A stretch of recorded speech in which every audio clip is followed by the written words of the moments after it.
Hello and good day to everybody who watches me. And I'd just like to welcome our two guests today. And we got Dylan and Jordan, aka Devine Tension and Madam Joe Mama, who are local drag queens in the Dumfries and Galloway and the wider area, quite famous individuals. But they're here today to talk to us about mental health and the connections and how it affects their own lives with the drag world and etc. And just to try and get a message across about struggles and how that affects them and how it affects the wider community as well in the LGBTQ community. So I'll let the two guys introduce themselves first.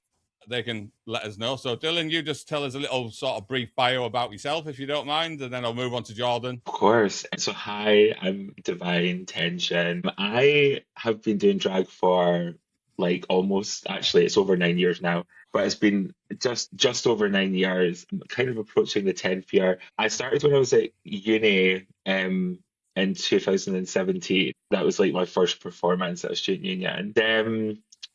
Ever since then, it's all just been fun, really non-destructive part of my life. I'm kidding. No, it's been fucking fabulous. I love drag. I love what I do. I opened for Chapel Roan last year. No way, did Um, you? I know nobody would be able to guess. It's crazy. And I just want to let all of your viewers out there know that I do not condone any of this backlash that Chapel's getting at the moment. I think it's abhorrent, to be quite honest. Yeah. So I think I stand by you, Chapel, always and forever. And that's me, Divine Tension. Well, the masses do need a distraction, and it's just a very good distraction, isn't it? Something for them to just look at that's not going to wind them up. So I agree with you. Well, you said it. Absolutely. So fantastic, Jordan. Thanks for that, Dylan. That's the ovation from Barbara. Hello, my name is Jordan or Joe or Madam Joe, whatever you want to call me. I am a drag artist that specializes in singing and DJing. I've been doing drag for 5 years now. I had my first performance at the Theatre Royal in Dumfries. I was booked by someone called Divine Tension, whoever they are. Yeah, since then it's been an absolute whirlwind. So Yeah, he's just saying no, we're not having none of that. He's actually around. I'll grab him when he comes past because I'll cut all of this bit out of recording. That's not a problem. And how are you feeling after today's post? Did you feel like a bit better from the post, or has it made it worse? Or I can't say that I feel like any better, or I mean I feel better than I did this morning. Like just because I've been like doing things and like trying to kind of just like distract myself. And everyone's been really nice. Like everyone's been like sending me messages and that. And it's really I haven't responded to anyone because I'm kind of like just trying to like process my own like mental situation. Do you know yeah, what I mean? But yeah. it's been nice to see people like reaching out. Do you know what I mean? Mm. Because I think one of the things about it is like when you feel like you're lonely, there's no worse feeling, and it isn't just a sense of like, oh, I feel lonely in the sense that, oh, I'm just by myself. Like it is like a really deep rooted like loneliness. Do you know what I mean? Like, and it's that kind of thing where it's like I'm not only am I like single, live by myself, all that sort of stuff, but it's that kind of thing where it's like throughout my life, I feel like I've always kind of had to like, and this is more so like when I was younger, but it's like I've always felt like I've had to kind of like ask permission to do kind of anything. And not with my family, but with people that I kind of like, with just the outside world Hi, in general. that's better. Hi, That's a hi. better picture. Sorry, Dylan. can Is we Go it? on, see you go now? on, go on. I'm Yeah. just writing. Yeah, no, like it's that kind of thing where it's like I always kind of felt like because I kind of when I started working in the creative industries, I was in an environment where you always had to kind of like ask for permission.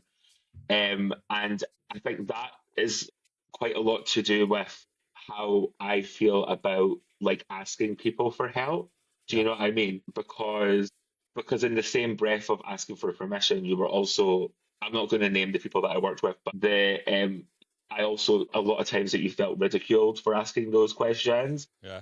So every question turned into a stupid question, and because of that, I started to feel like I just you know, was always kind of like a fucking burden. So I started just doing everything by myself. And it takes a lot for me to like let people into my life. Do you know what I mean? Like it's kind of wild.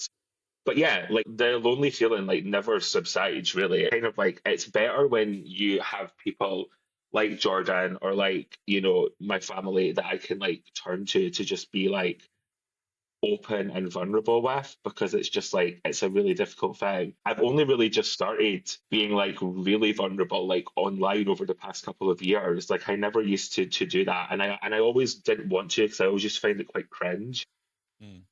But when you kind of get over that and you grow up, you're just kind of like it's not like your mental health isn't anything to be, you know, cringeworthy. It's just how you feel, and that's how I feel at the time. So I feel like I just kind of like stop saying to myself that people are going to be bothered by what I'm saying all the time. But yeah, that's a lot to start with. But there we go. No, sorry, Jordan. We were just sorry, I'm just getting rid of this screen here. We were just filling the time, It's like and I just wanted to catch up and see how Dylan was with obviously the post today, and because I know being a man that's struggled with mental health since oh my god, since I had my first breakdown in 2007, where I had a full on. I know what a struggle it is, and just for you, just to manage your expectations, it never goes away. But what you do is you learn to live with it and mm-hmm, accept it, and also and almost become proud of it. I've mm, become proud of my mental health because I've got post traumatic stress, I've got OCD, I've got depression, anxiety. I've just found out I'm mm-hmm, neurodivergent last year, so I've got that to mm, fucking deal with. It's like coming out again, all over again. So you just don't learn. It just doesn't. Even with all the therapy I've had, and I've had a lot of therapy, and I'm still under therapy now. I've got a great therapist. She's lovely. I love her. But you just learn to sort of cope with it, and you learn to go. I don't give a fuck about you. I'm just going to do my thing, and I don't care what people think about what it is, and I don't care about other people's opinions because that is a great problem with mental health because you do, like you said, mm-hmm. yourself, you do get sort of you sort of get bogged down by other people's thoughts and opinions of you, and you end up people pleasing. And you can never please anybody. You just get to a point where you go, I'm just going to please me, and if those around me are pleased by who I am, well, so be it.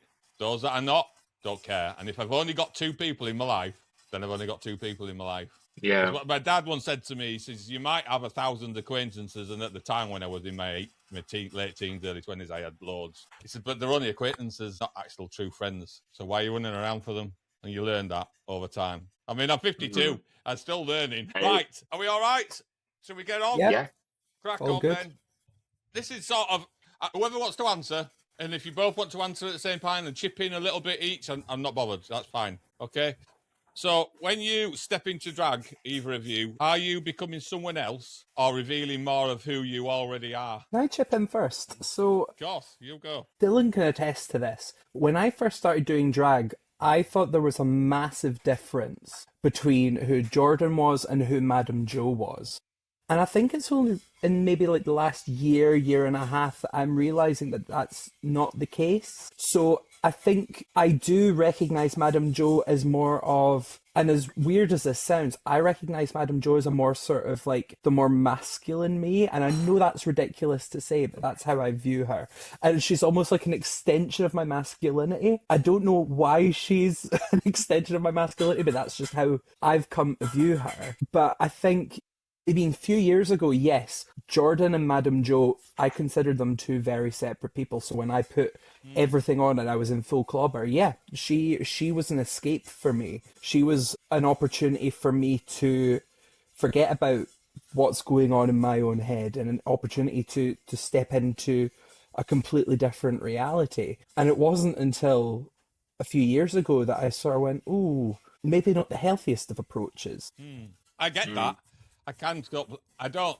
I can get it in relation to the fact that I've watched you perform as Madam John Mama for quite a lot of times, and you don't take no shit. So I can see that as an extension of your masculinity, and sort of taking it from that position. So do you? Well, I'll come to that question. It's an add-on question that later I'll let obviously Dylan sort of say where you believe if you are one of the same people or a different person. Yeah, I've never. Do you know what? I've always, from like a really young age, I've always been like a really eccentric character. Like I went through kind of like all the different stuff that you go through when you're a young gay boy playing with like Barbies and Bratz dolls and like all that sort of stuff. Like that was kind of like my thing. Me and my mum were just talking the other day about how I was really into like Angelina Ballerina and all that sort of bullshit, like the fucking magazine collection pish that used to happen. When I started doing drag, it was through a lens of as a dancer. So I've always been a dancer. I've always been a theatrical kind of like performer. And when I started drag, it was basically because like it was like, oh, I'm a queer person that's really enjoying this like underground queer scene that I've found in London. Let me just start drag. Because I'm so inspired by the people around me. And then when I got into drag eventually, I was like, oh my God, I don't feel any different to myself.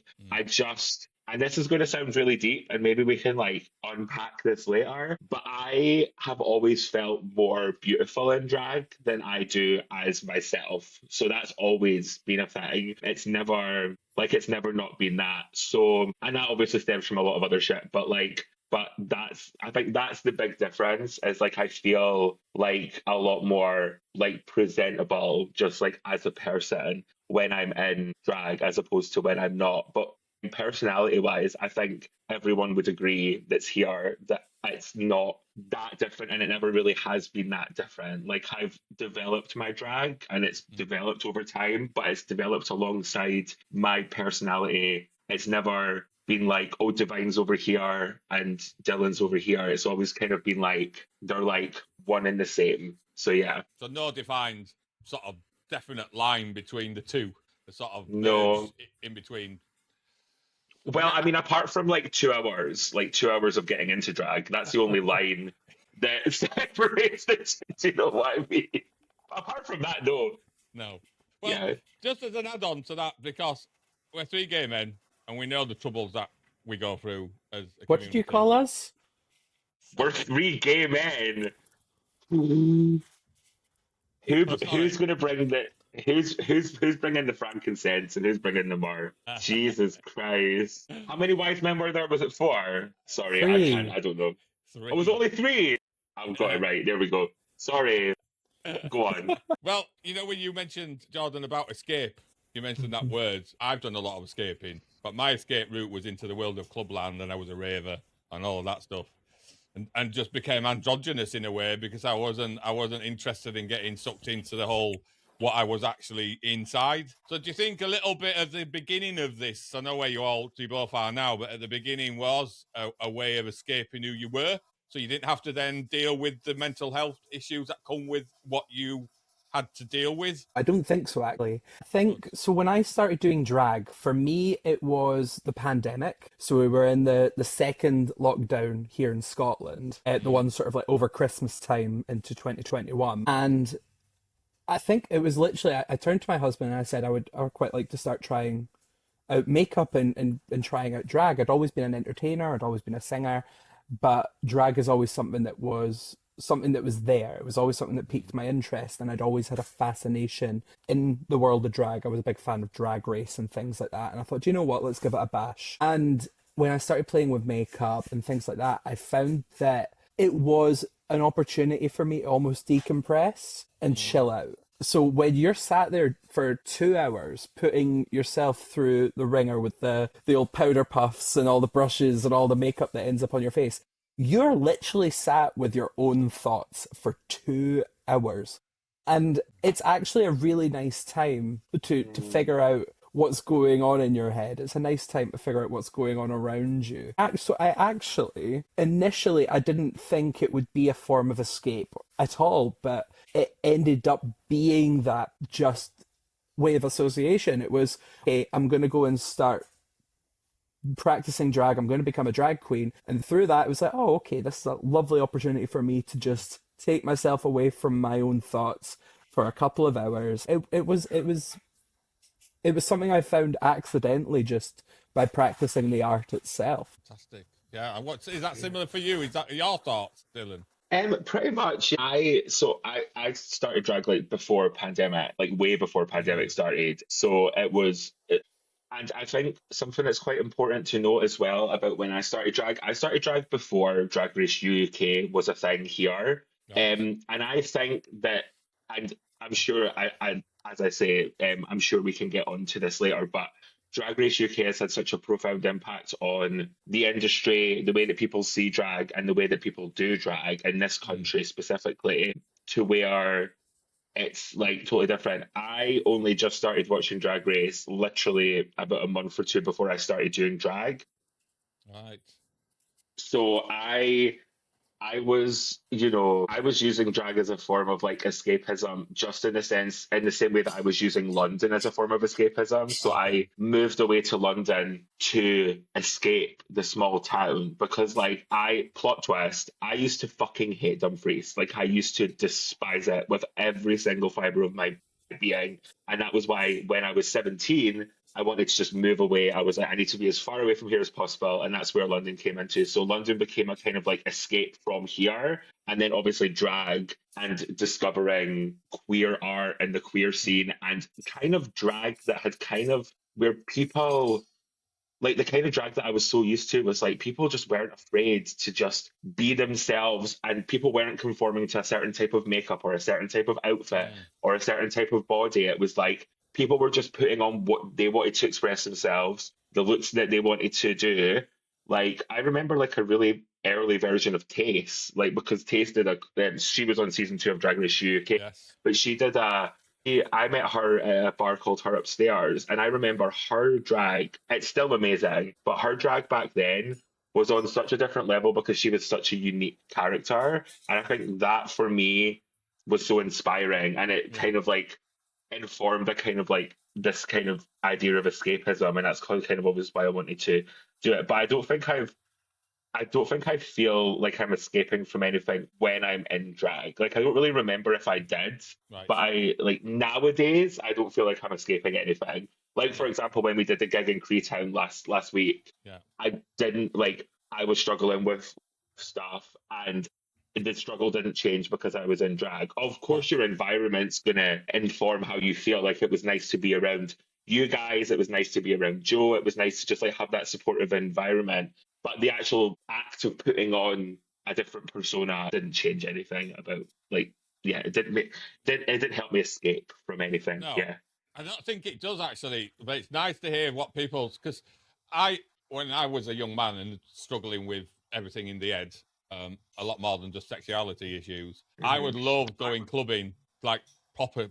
I knew I started raving, so it was sweaty sweatshirts, sweaty long and trainers that were dirty, and just in a field or in a dirty warehouse. And then I sort of went on to the Or whole club thing and got quite posh and spent a lot of money on clothes and Vivian Westwood shirts and things like that. But that for me was a bit of I was getting sort of dolled up to the nines, and I mhm. was VIP'd all the time because of the club I went to. And although I felt great, and I'd go in and I'd swoosh past the line and all of that stuff, you know, I still subconsciously knew that I was doing this to escape thoughts in my head about Mhm. who I really was. So, like you Mm. just said there, Dylan, you sort of came to Creetown, you had a great night, and we're all entertained, but that it never goes away because it's there in the back of the head, the small little voice. So when you're not Yeah. singing, it comes in, and then you sing again, and you do your act, and it's back and forwards, isn't it? It's good to hear Yeah. different people's way of dealing with stuff that we all got to deal with. It's not unique to us, but some people have to deal with greater things than others, don't they? Really. Mhm. And this is sort of great link. Sort of, you would think that I'd planned these questions, wouldn't you? So, what impact has drag had on your mental health since you began, both positively and in ways that people might not expect it to have affected you? Should I go first? Yeah, go on, Dylan. You go Yeah. first. You go first, still. I'm having a minute. Okay, okay. So sorry, the question was, has drag had an impact on your mental health? So, what impact has it had on your mental health? Right, Whether that okay. be a positive impact or in ways that people just didn't expect it to. Okay, there's two, like there's both. I think it's positively and negatively impacted my mental health. Positively in the sense that, as I said before, I always kind of feel very like beautiful when I'm in drag, you know? So my body image like changes, but in the same breath, when your body image changes, and then there's also that voice in the back being like, oh my God, like you're only looking like that right now because you've modified your body so much, because you put pads on, you put corsets on, you put bodysuits on, you fucking like like pull everything in. You're not like kind of like embracing anything that's like natural about you, which is one side of it, which is fine because I don't, that doesn't necessarily bother me. It just kind of is the reality of what it is, right? So yeah, it's I think when it comes to my own mental health and well-being, there's a lot about drag that helps me to get from like one thing to the other or to get through Mm. certain situations. So if I'm, as Joe said, you're sitting alone with your thoughts in like a dark room with a mirror on, and you're kind of just like taking time to reflect, taking time to kind of like zen out. Mm. Unless you're late for a gig, in which case it's not zen at all, and you're fucking freaking out and you want to die. Um, and then like you know the kind of like there's a kind of like tranquility of the kind of like beauty of drag, I think, and the beauty of people just like expressing themselves and being free. Mm. And then there's also like a very real side of being a drag artist. And this is specifically being a drag artist in Dumfries in Galloway and in a rural area Mm. where you kind of face a lot of adversity when it comes to people thinking that they can just fucking shout at you, say Mm. things, say slurs, particularly young people. If anybody, let me just reference my post from sometime the start of this Yeah. fucking year. There was obviously a time where there was a couple of boys, and it wasn't them. It wasn't that I was outside of outside on the streets. I was actually inside a safe space that I feel safe in and that we find solitude in. And there was two boys that were essentially harassing me from outside whilst I was literally being paid to be there for a gig, right? And it's like so bizarre because you feel two ways about it. You're like, as everyone says, fuck them, fuck that, why the fuck do you care? This and that, blah blah blah. I hope I can swear on this, by the way. Yeah, I'm you can sorry. swear away. Go on. Okay, perfect. Fuck, shit, fuck, fuck. And I'm like, and people are like, fuck these people, like, oh, they're just Waynes, they're being twats. I'm like, yeah, they are just Waynes, which means that people should be calling them out because fuck knows that when we were growing up, if we did something like, and I don't know if this is the same for any of you guys, but it's like if you do something wrong, an adult will just call you out and then that's it.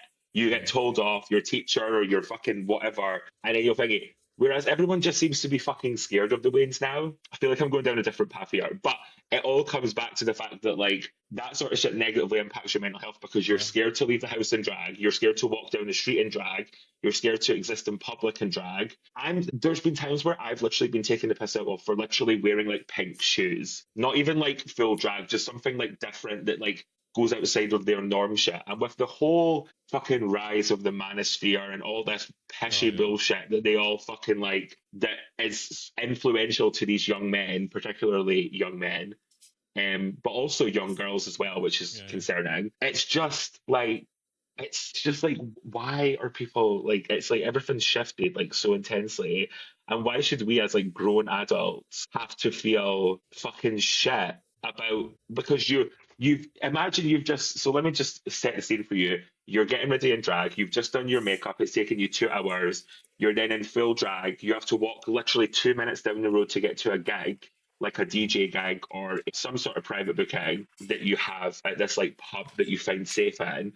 But you have to go from this house here, because I live in town centre, you have to go from here down the road to this pub. Mm. And instantly, the minute that you finish getting into drag, you're fucking scared to walk down the street because you don't know who's going to be there, what Mm. type of person it's going to be. Are you going to get punched in the face? Are you going to get verbally abused? Are you going to get, pushed to the fucking ground? It's like there's so that like positive and negative mental health Mm. shit, it literally happens in the same hour. Do It's you like do you know what I night and mean? yeah. So it's almost like the weather in It's Dumfries literally and Galloway. You can have all the seasons in one day. period. Exactly that. Because fucking these because people just need to be fucking kinder. And I think it's Yeah. that kind of thing where it's like every time I put posts, I'm very, very hyper aware of the fact that when I put posts on Facebook and Instagram about mental health and well, not necessarily mental health, but like specifically being harassed by young people in Mm. Dumfries, which I did attempt to go through the council to sort out, and it never came to anything. And I Mm. don't mind you posting that because I think they should be held accountable for that as well. When I post on social media, I know that I'm preaching to the choir, right? Mm. Like I understand that the people that I'm speaking to are all very supportive of drag. Like they very much are. But it's getting the message out beyond the choir. Exactly, exactly. So hopefully from people seeing that, like the choir seeing that, the choir, I know that the choir all know people Mm. from that aren't in the choir. God, yeah. Why is the choir a thing? I feel like I'm talking about everything, but I know that the people outside of the like inside the choir know people outside the choir Oh, that yeah. aren't actually in tune with the way that the choir think God, about no. things. God, Do no. you know what I mean? I know. I totally agree with you because I, God, I'm from Wakefield. You don't know Wakefield, but Wakefield is a very mining community. You might know Wakefield. I don't know. I Do do know you? Wakefield. Do you? My My gosh. my, I've got a friend that lives in Pontefract, and No I've been way. to, Oh, yeah, I've been to Wakefield a couple of times. It's an Have you? interesting place. It is. Very interesting if you're big gay. up Kim.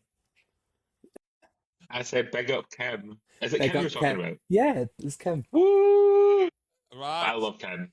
Yeah, well, But yes, I used sorry. to work in the downtown gay club for a bit. Anyway, we're gonna go off kilter.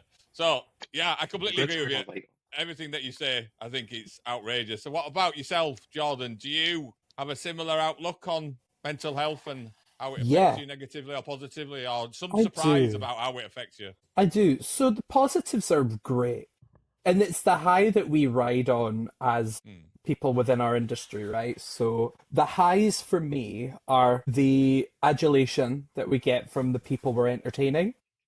Mm-hmm. It's the end result of getting into drag and seeing what you see in the mirror. It is something else. And do you know, and being part of a community, and as drag artists, we have to accept responsibility that we almost are at the top of a community in some regards. We're leaders within our Mm. community, and having that responsibility, although heavy, is very rewarding. But I agree with Devine where the negatives come from the people that aren't within our community. It's the people around the community that tend to be the issues. So I know for mm, myself, a couple of years ago, that I've always been quite anxious about being outside in drag. It's always something I've been anxious about. It's something I've never enjoyed. You can attest to that. Devine hasn't always been completely anxious about it. Devine used to be quite liberal and just swanning out the house in full geish and having a lovely time. She used to just go to the pub and drag for the shits and giggles. I Whereas fuck yeah. I don't. It's something I've Right, never done. It's I get in drag to work. That's always been my right, yeah. thing. And the idea of going out in drag, it gives me palpitations. It's quite a scary thing for me. And a couple of years ago, after a Pride event in Dumfries Town Centre, there was a group of young people and they threw a brick towards me while I was walking to my car. I wasn't even in full Oh, drag. I just had a face of makeup on. We'd just finished an event in the town. I was walking to my car to go home to get ready for the next event. And yeah. yeah, that happened, which was scary. Yeah. And since then, my anxiety around being outside in drag is just completely heightened. And it led to quite a horrible time in my life where things were very difficult for a while. And, you know, I don't shy away from the fact that I've got mental health challenges. I'm completely open. Hmm. And I'll always support people who have their own mental health challenges and try and be as supportive as I can be. Hmm. But I think